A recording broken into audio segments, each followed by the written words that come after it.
Hey,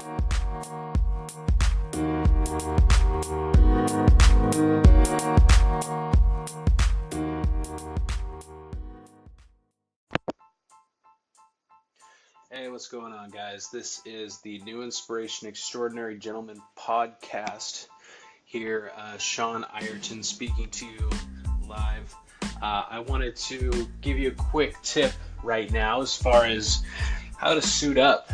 Here's a piece of advice I'd like to give to you, and it's just very, very simple. If you wear a tie with your suit, if you're wearing a nice suit, you got a nice shirt on, you got a great tie, complete that look with a nice pocket square and a tie bar. Now with the pocket square, what you want to do is don't match it to your tie. That will quickly make your look very cheesy in nature. It will be too matchy-matchy, and that's not what you want. What you want is a pocket square that complements the rest of your outfit and is not too matchy-matchy. Now, if you want to match your pocket square to maybe your socks or something, that's cool. That's not super obvious or crazy. Matching your pocket square to your shirt is sometimes a good bet too, depending on what colors in your shirt you're going to match it with. If you've got more subtle colors in your shirt that you want to match that pocket square to, that's totally cool. If it's a white shirt with some blue pinstripes going down the front, for example, you can wear like a light blue pocket square or a straight white pocket square and put that in your front breast pocket, and that looks pretty good. Another thing to note too, some people think pocket squares are actually hankies. They're not. Hankies are what you would actually blow your fucking nose with. This is not, your pocket square is not what you're going to blow your nose with, okay? So ideally you'd have two if you really carry a hanky, which this isn't 1920, I don't know who does that anymore, but if you do have a hanky, keep it on the inside pocket of your jacket rather than on the outside, because that could get gross.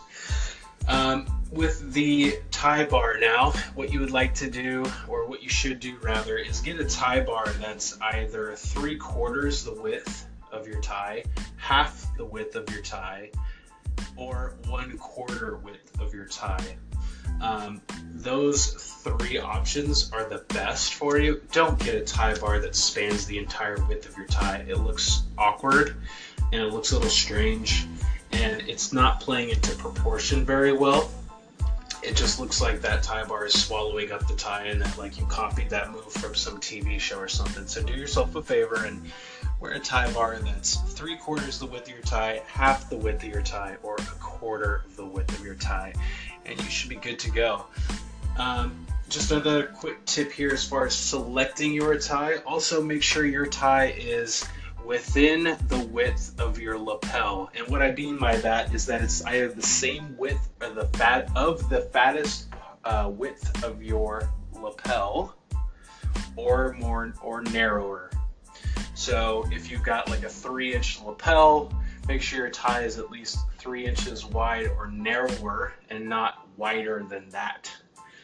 Just an example there for you. So make sure you're keeping things in proportion, because if they're not in proportion, things can look pretty wonky. It just looks strange, right? So it's like design a really nicely designed billboard or poster, a nice magazine. The design looks good and you don't know why it looks good. It's like air. You know it's there, but you have to have it, but you don't see it. You don't really interact with it. Same thing goes with the proportions on your outfit. So make sure all the proportions look good, the colors aren't overmatched, and you'll be looking solid today. So go out there and make today extraordinary, gentlemen.